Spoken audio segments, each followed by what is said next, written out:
अस्सलाम वालेकुम नाज़रीन, हम आपकी खिदमत में यूटीवी के प्लेटफॉर्म से मौजूद हैं। नाज़रीन, मेरे साथ इस वक्त मौजूद हैं मोहम्मद उज़ैर राना साहब। आप चेयरमैन हैं think tank centre for diplomatic and strategic affairs के, और आप फॉरेन अफेयर्स के माहिर हैं।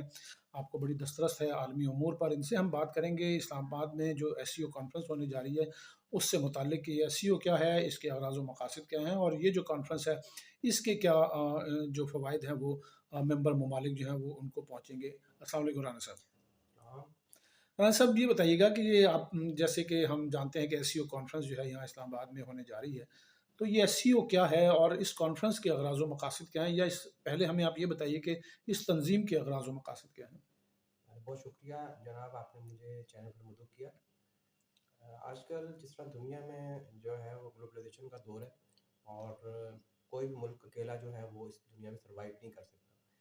तो तमाम जो ममालिक हैं अपने मुश्तरका मफादात के लिए इकट्ठे होते हैं और उसके लिए किसी बॉडी का सहारा लेते हैं, जिस तरह नेटो है, आसियान है और दूसरे इदारे हैं। इसी तरह एससीओ जो है वो 2001 में बनी इमारत वजूद में आई थी और चीन और रूस जो बड़ी ताकतें हैं इस रीजन की, बल्कि आलमी ताकतें हैं, वो इसके बानी रुकन है।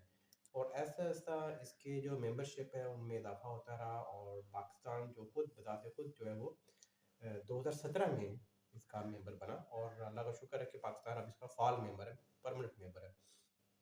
और एससीओ के जो मकासद हैं, जहाँ तक आपका क्वेश्चन है कि इसके जो मुआशी जो है अगराज़ मकासद ज़्यादा है, ना कि हम मतलब कि हम इसको नेटो से कंपेयर नहीं कर सकते कि नेटो जो है एक बड़ा इत्तेहाद है, बड़ा एक सिक्योरिटी के हवाले से उसके बड़ा एक है कि उसके अगर एक मुल्क पे हमला हो तो वो तमाम ममालिक पे हमला कंसीडर किया जाता है। लेकिन एससीओ में अभी ऐसे मकासद शामिल नहीं है। एससीओ जो है एक रीजनल मुआशी और इन चीज़ों पे फोकस किए हुए है, जिसमें चीन एक बड़ी उभरती हुई ताकत है और एक दानिशुमार के मुताबिक चीन जो है दुनिया को मुआशी लिहाज से लीड कर रहा है।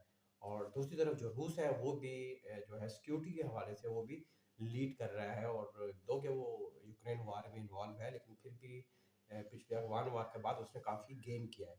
और एससीओ जो है उसके हवाले से हम ये कह सकते हैं कि पाकिस्तान और इंडिया, रूस और चीन की वजह से एससीओ जो है वो दुनिया में बहुत ज़्यादा मुतहरिक पाई जाती है। और दूसरा ये कि ये जो 3 मुल्क हैं इसमें चीन है, रूस है, इंडिया है। ये आप देखें कि आबादी का एक बहुत बड़ा हिस्सा जो है बिल्कुल। ये रीजन कवर और आप करता है। जानते होंगे कि ये इसलिए भी बहुत ज़्यादा स्ट्रॉन्ग है कि दुनिया की कुल आबादी का 40% जो है इस रीजन में है। और जीडीपी भी जो है मैक्सिमम जो है इस रीजन में पॉपुलेशन की वजह से और डेवलप कंट्रीज क्योंकि अब फ्यूचर जो है वो एशिया का है और इस रीजन का है, तो उस हवाले से जीडीपी जो है वो काफ़ी जो है वैलिड कर रही है पूरी ऑल ओवर दुनिया की अगर हम देखी जाए तो।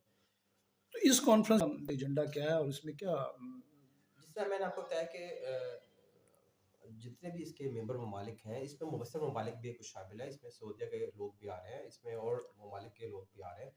और जो मुस्तकबिल में इसकी जो मेंबरशिप है उसमें मज़ीद इजाफा होने का इम्कान है। और जो इसके ऑब्जेक्टिव हैं, जो अगराज़ मकासद हैं, वो मुआशी हैं। क्योंकि पाकिस्तान अब एक डेवलपिंग कंट्री है, इंडिया एक डेवलपिंग कंट्री है, तो रूस के, चाइना के, पाकिस्तान के साथ बहुत और चाइना के साथ इंडिया के साथ मुआशी जो है वो उनके मफादात हैं। ख़ासकर पाकिस्तान के हवाले से आप जानते हैं कि सी पैक चल रहा है और सी पैक के हवाले से अभी जो कल चाइनीज़ वज़ीर आज़म पाकिस्तान तशरीफ़ लाए हैं, तो उन्होंने एक दिन आने का पहले आने का मकसद ही ये था कि उन्होंने कुछ और जो है मुआशी और दूसरे जो एमओयूज़ हैं उन पे साइन करने थे। और कल 13 मुख्तलिफ माहिदों पर दस्तखत हुए। और जिस तरह ये पाकिस्तानी तो उनका एक दो तरफ़ा दौरा भी है ना, क्योंकि वज़ीर-ए-आज़म लेकिन शहबाज लेकिन शरीफ ने इनको पहले दौरे की दावत दी थी, लेकिन तो उन्होंने उसको एससीओ समिट के साथ जोड़ लिया। लेकिन ये जो कुछ भी हो रहा है पाकिस्तान चीन बेशक एससीओ से पहले क्या है, लेकिन हम इसको अभी जो मौजूदा हालात में देखेंगे, हम इसको एससीओ ही के तनाजुर में देखेंगे कि एससीओ अगर पाकिस्तान चीन या पाकिस्तान रूस स्ट्रांग होगा तो वो एससीओ स्ट्रांग होगी। और पाकिस्तान के जो आपको पता है कि पाकिस्तान के जो मुस्लिम बरदरान ममालिक है सेंट्रल एशिया के, पाकिस्तान के उनके साथ भी बहुत अच्छे ताल्लुकात हैं। और कंट्री टू कंट्री जो रिलेशन है उसके साथ आपके जो ओवरऑल जो आपस में ग्रुप के जो ममालिक होंगे उनके साथ अगर आपके जो ताल्लुकात होंगे वो मज़ीद प्रमोट होंगे। और इसके साथ साथ ये भी हो सकता है कि फ्यूचर में अभी अभी जो जयशंकर पाकिस्तान आ रहे हैं उसमें मैं नहीं समझता कि शायद कोई ब्रेक थ्रू का इम्कान है पाकिस्तान इंडिया में। लेकिन हाँ, जयशंकर की ये हम बात ज़रा बाद में करेंगे। पहले ये बताएँ कि पाकिस्तान को, क्योंकि आपको पता है कि एक तवील अरसे के बाद इतनी अहम कॉन्फ्रेंस, इतना अहम इवेंट पाकिस्तान में हो रहा है। पाकिस्तान के हवाले से, पाकिस्तान के इमेज के हवाले से आप इस कॉन्फ्रेंस को कैसा देखते देखिए पाकिस्तान की जो इकॉनमी आज से 3-4 साल पहले कहा जा रहा था जी पाकिस्तान डिफ़ॉल्ट कर रहा है, पाकिस्तान श्रीलंका बनने जा रहा है, पाकिस्तान में बांग्लादेश जैसे हालात होने जा रहे हैं। लेकिन आपने देखा जब से ये गवर्नमेंट आई है और इनके मुआशी इशारे जो हैं वो मुस्बत होते जा रहे हैं। मुख्तलिफ जो इंटरनेशनल जो इकॉनमी की जो हवाले से जो ऑर्गेनाइजेशंस हैं उन्होंने पाकिस्तान के जो फिगर्स दिए हैं वो बहुत मुस्बत दिए हैं और पाकिस्तान की रेटिंग मुस्बत हुई है और आज से 3-4 साल पहले आपके जो वो मुआशी जो आपकी शरह थी वो तकरीबन 38.9% थी, आज वो लेटेस्ट फिगर मिलता है 6.7% पे आ गई है। तो ये एक मुस्बत चीज़ है कि पाकिस्तान की जो मैशियत है वो ग्रो कर रही है। आपके फॉरेन एक्सचेंज रिज़र्व में इज़ाफ़ा हो रहा है और इस ये चीज़ जो है आपको जो फॉरेन इन्वेस्टमेंट है उसको जो है वो तक़वियत देगी।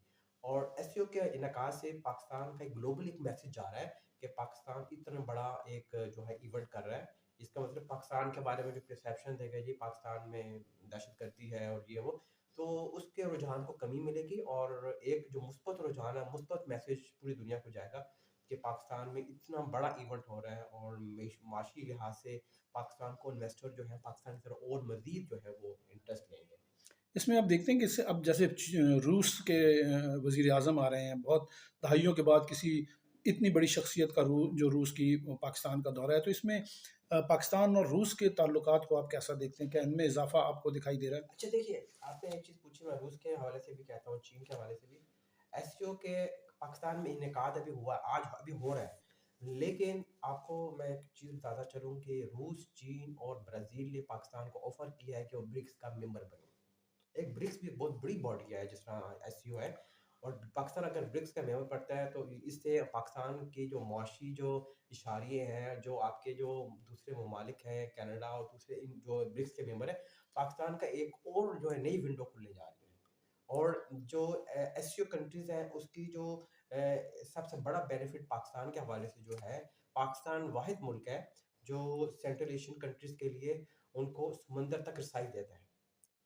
ये पाकिस्तान की एक जोग्राफियाई अहमियत है कि पाकिस्तान ऐसे खित्ते में वाक़या है कि जितने भी आपके जो ये सेंट्रल एशियन सीपैक इसी वजह से हमें ग्वादर की पोर्ट तक लेके आए हैं कि वो वाहिद ज़रिया है समुंदर जो है कि आप तिजारत हो सके और मुस्तकबिल में जो इसके बेनिफिट्स हैं एससीओ कंट्रीज के मेंबर रहने की और हैसियत से भी और सीपैक और ग्वादर के जो पोर्ट डेवलप हो चुकी है कल आपके एयरपोर्ट का भी एक वर्चुअल हो गया है तो ये जो फ्यूचर में हमारी जो जितनी कनेक्टिविटी होगी यूरोप में या अमेरिका में थ्रू ग्वादर होगी क्योंकि ये शॉर्टेस्ट वे होगा अभी जो आपकी कनेक्टिविटी होती है एयर ट्रैफिक जो है वो दुबई और अमान से जाती है तो मुस्तकबिल में ये आपकी जो ट्रैफिक है ग्वादर बहुत बड़ा हब बनने जा रहा है और कहा जा रहा है कि जो ग्वादर की प्लानिंग है एयरपोर्ट की वो अगले 50 साल तक के लिए काफ़ी है और ये पाकिस्तान के लिए बहुत बड़ा एक गिफ्ट है और पाकिस्तान और चीन के जो दोस्ताना ताल्लुकात हैं इसमें एक संग मील है।